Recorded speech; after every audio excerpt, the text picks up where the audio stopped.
Our next guest is from the Food Network, but he lives here in Atlanta. Alton Brown. Actually, we're starting on hang on. season. Oh, you know what? They turned that mic off because you're there. Too many microphones. Well, they had one on your. They had one on your bacon. Well, They took that one over there. The crucial bacon mic.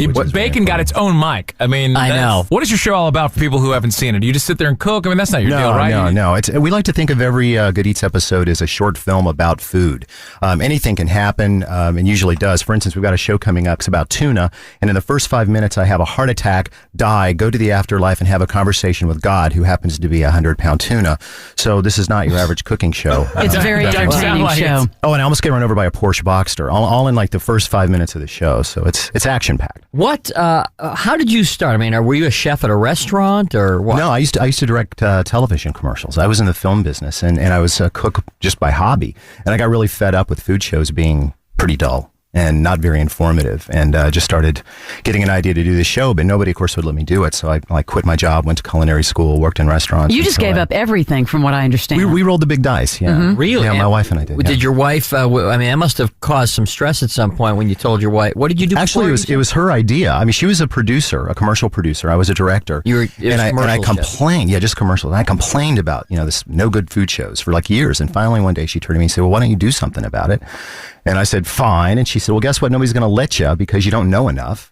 So why don't you go to culinary school?" Food shows or no, we were just making television commercials. That's all we did. So you weren't even near food. You just liked to cook. I mean, I cooked as a hobby, which is why I had to go off to culinary school. So we sold the house, cashed everything in. And hey, went. when you were doing TV commercials, what's your favorite food substitute that looks like food? Because they always they use ice cream as. No, the miracle food. There's two of them. Okay, Crisco for sure, because it can be whipped into 1,001 different shapes, and in probably instant mashed potatoes, which subs the two of those together.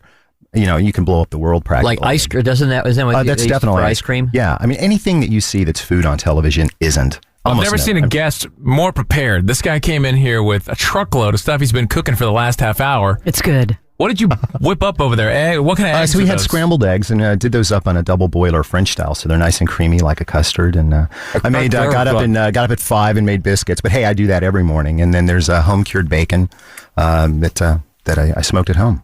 Now, last time you were here, a lot of people called in with questions, so maybe we can take a few questions. Sure. For Alton Brown. He is here from the Food Network. Got your new book, I'm Just Here for the Food. You don't really wake up every morning and make biscuits. You almost fell for that, though, didn't you? I almost did. It would be a breeze for you. I mean, if anybody. No. I don't get up every morning and do that. Hey, what's a good way to... I make pancakes every Sunday. Uh-huh. I can't get them perfectly round. Is there a way to... Is there... What's the Why are you hung up on perfectly round, man? You get one of those things. You get one of the things you pour it into. It's called a batter gun. Yeah, I can't find one of those. Oh, yeah. What you do is you go to like a restaurant supply shop. There's a bunch of them here in town. They all have them. It's like cookie cutters for pancakes. They have batter guns? Yeah, it's a batter gun. It's like this big thing, funnel with a handle, and you hold it over and you pull its trigger and it puts one perfect round dollop. I didn't know that. Why am I hung up on round? A pancake should be round. Well, you're going to eat it eventually. Yeah, round-ish. It's just round for a second.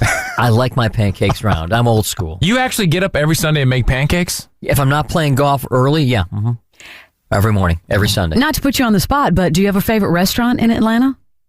If I told you where my wife and I like to go for like quiet evenings, would it still be a quiet place for evenings? No. Sure. Actually, yeah, okay. Aria. I love Aria. Yeah, love Aria. Elegant, understated, great food, not fussy, not trendy. What is the hardest international food to make at home? Anything with eyeballs in it, I'd say, because finding fresh one is just really tough. I got to tell you what. I said yesterday, I was looking for some good oranges, so I went to that International Farmers Market there at Peachtree Industrial, and because it doesn't seem like there's a lot of good fruit right now. It seems that maybe there was a bad season or whatever. I'm having a lot of trouble finding good orange. Anyway, so I went to that International Farmers Market where they have all the food from all the different countries of the world there. Right. Let me tell you what, that place smells like ass. Oh, that is the worst. Well, you know why? Because in the back they've got a factory where they make tofu, and one of the byproducts of tofu is a liquid that smells a great deal like ass. No. Yes, no, I'm serious. I mean, it's make part tofu of the. Yes, there. They do, and it's really good tofu. No, what it is you get all these. And you're a vegetarian. You should have known this. Tofu didn't smell like anything to me because it's just like a. But it's the byproduct. They've got all these international foods, which in and of themselves don't smell bad, but like you put them all together, and it's just nasty. They're not meant to be together. Yeah, All right, we have some questions for you, if you don't mind taking a few questions. No, let's go. Absolutely. Hey, Morning X, you're on. Hi, Alton. Hi. It's Alton. Sorry, Alton. It's all right. It's Alton. okay. Yeah. It's I'm sorry. Elton John. First, I want to say my husband and I absolutely love your show. We're both engineers, and you are just the most wonderful person for us to watch because we get so much out of it. Thanks. And I guess what I wanted to ask was, we make fondue a lot when we have friends over, and we can't always find all of the specialty cheeses people tell you to make fondue with. Is there a quick and easy way to make a good fondue? Yeah, it's called, like Cheese Whiz. No. Well, we've done the beer and cheddar before, but it didn't come out that great. Isn't that so Yeah. 70s fondue? 70s is in. The thing is the fondue's good. I hate fondue. It gives me a stomachache. I would Really? never do fondue. Ugh. I always go with, when all else fails, just go for Gruyere. Find yourself an aged Gruyere. You can get that in almost any, Publix, Kroger, or what have you, and start with that. Okay. Those restaurants we have to go and do the fondue, it's way too much work. When I go to a restaurant, Right. I go because I want them to cook the That's food. like the best exactly scam. my No, it's true. It's the theory. best scam in the food industry. I know. Back there, they got a bunch of guys that just chop up stuff and then charge you Right. $100 Yeah. to do your own cooking. Here you cook it. No, I don't What a do those scam. places, man. It is a scam. Thanks, Also, Wendy. it's so unhealthy.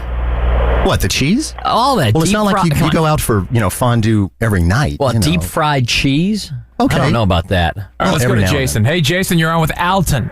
Hey, I got a cooking question. It's a certain term, a certain type of French cooking. What is mille-feuille? What's who? Mille-feuille. Spell it. Oh, gosh. M-I... Mille-feuille? Is that what you're trying to say? I think so. Mille-feuille, is it a term you got out of a baking book or a dessert book? Something, yeah. Okay, mille-feuille means 1,000,000 layers. It's a kind of like, it's like a lot like puff pastry. And when it separates out, you get zillions and zillions of little layers. You run into it a lot when you're making Napoleons and things like that. Oh, okay. If you don't read French, you shouldn't be messing with it, man. It's dangerous. Stuff will just blow up in your face. It's like That sounds freebasing in the kitchen. That's right.